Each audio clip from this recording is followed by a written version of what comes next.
Honorable Raila Amolo Odinga. But please, give the youth of this country a chance.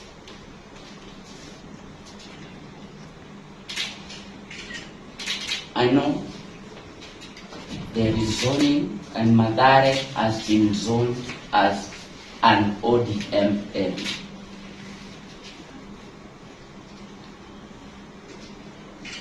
Give the youth of this country a chance.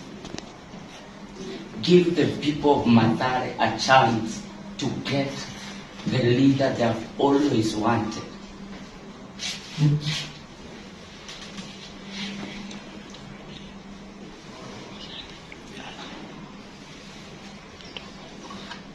I want to state that in a very humble way, that, Mr. President,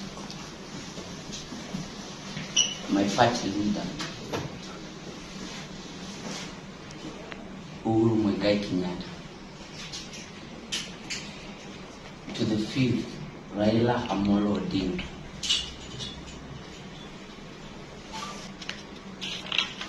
these people of Mathare have suffered for so long.